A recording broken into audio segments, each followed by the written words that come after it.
Hi guys, John Carswell here. Thanks for tuning in.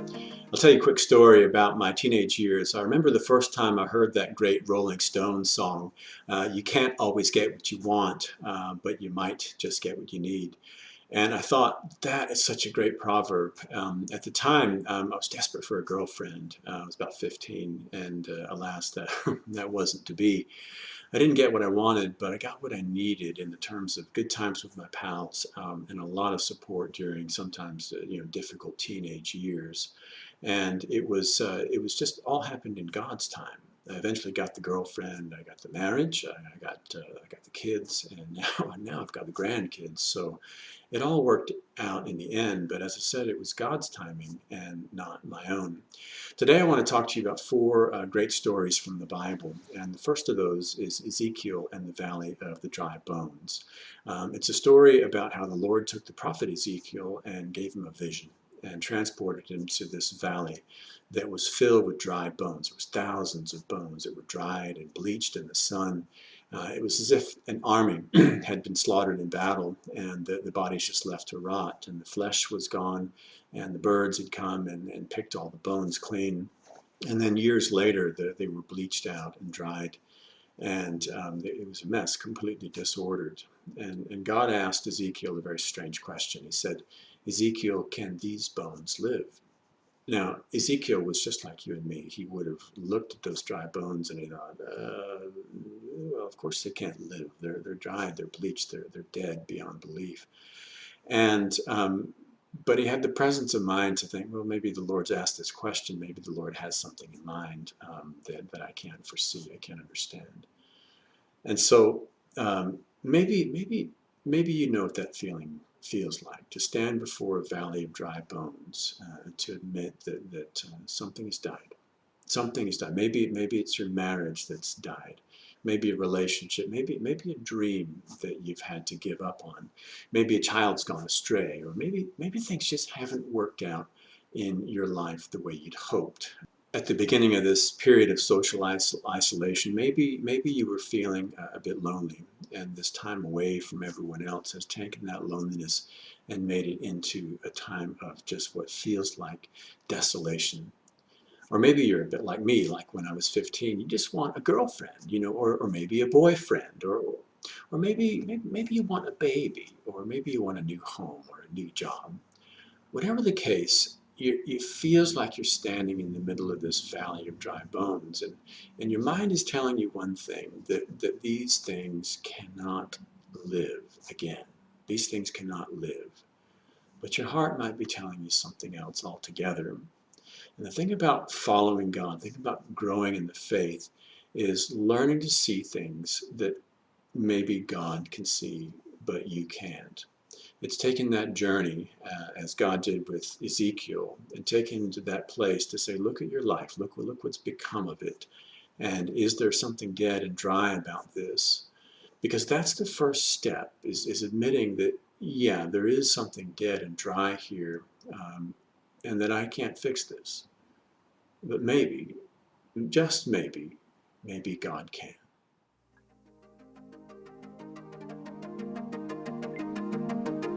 The second reading comes out of Psalm 130. I love these first lines here. Out of the depths I cry to you, O Lord. Lord, hear my voice. Let your ears be attentive to the voice of my supplications.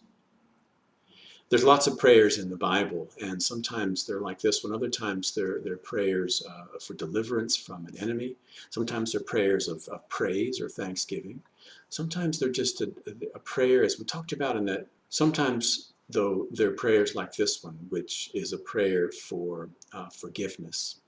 It's a prayer for forgiveness and restoration. It's a prayer in which we ask to be heard by God. Now, when we think about the dry bones in our life, sometimes we have to be honest and recognize that we're the ones who've caused the dry bones, that we're the ones who've broken the relationship, that we're the ones that have made the mistake.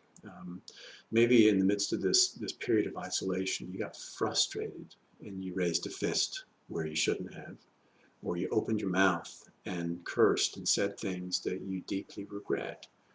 Perhaps you just made a hash of things somewhere along the way, and you think, if only I can go back about 10 years, or maybe 5 years, or maybe just a couple of days.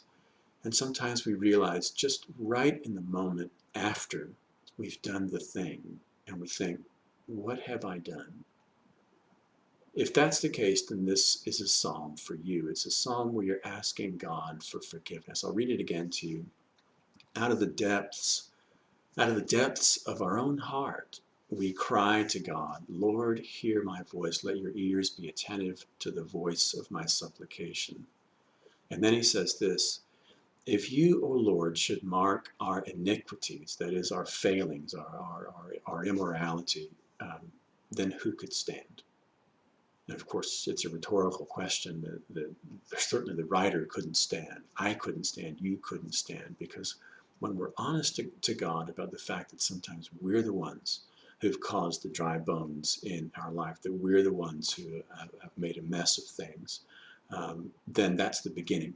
That's the beginning of seeing things the way that God sees them. If we could go back in time, well, of course, we can't go back in time. And in order to move forward, we have to say, sometimes it was me.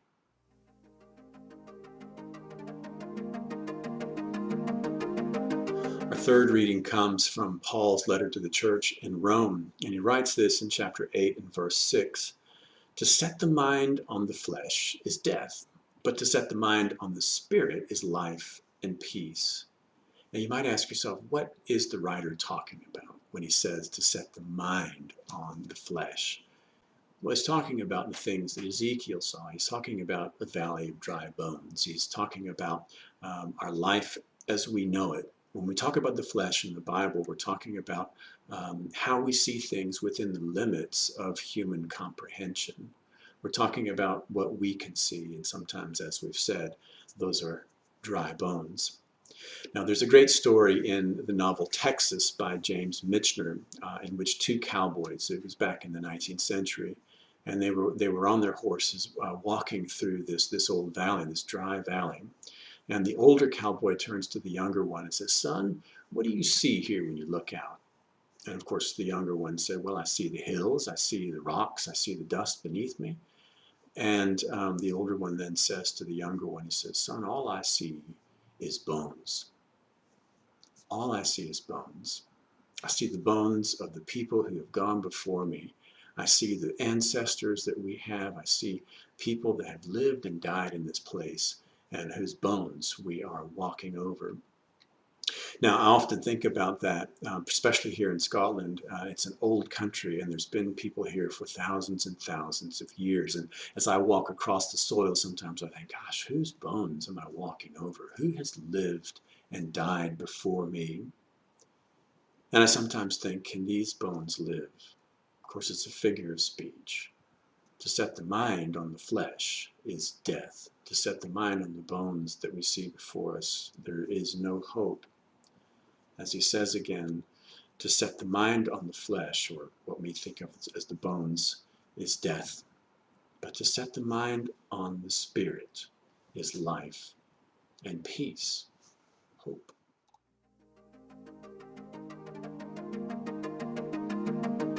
Lord, if you'd been here, my brother would not have died.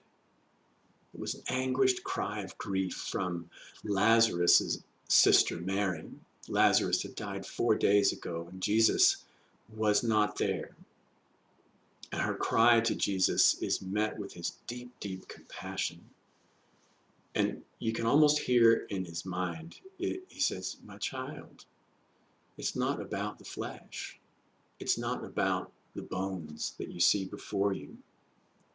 It's not about the disappointments, the frustrations, the failures, because God doesn't see those things, or at least God doesn't see just those things. God didn't see a valley of dry bones. God saw a living army. He saw the bones come together. He saw them enfleshed. He breathed into them the breath of life. God didn't see a heinous mistake. God doesn't see a walk-in disaster. or a waste of space that we sometimes might feel ourselves. God saw beauty and holiness. God saw perfection because he looked at you through the eyes of Jesus Christ. You see, Jesus, when he came to the tomb, didn't see a corpse. He saw a man alive, walking out of the tomb, unwrapping his grave clothes. He saw things that Mary couldn't see. But Mary, like Ezekiel, had the presence of mind to say to herself, well, I can't see this, but maybe Jesus can. And Jesus did. And he said to Lazarus, Lazarus, come out of the tomb. And sure enough, that's exactly what happened. After 4 days being dead, Lazarus came out and lived again. Jesus saw something that Mary couldn't see, but by faith, Mary trusted. Oh, just perhaps there's this little tiny bit of possibility that maybe these dry bones can live again. Mick Jagger, the prophet of old. We can't always get what we want, but if we try sometimes, we might find we get what we need. We can't always get what we want, but God sees what we need, life after bones. Now Jesus said these words to Mary, and he says them to you and to me as well. He says, I am the resurrection and the life, and those who believe in me, even though they die, will live, and everyone who believes in me will never die. And do you believe this? Can these bones live? Friends, may you see these bones live. May you see the day of new birth in your life.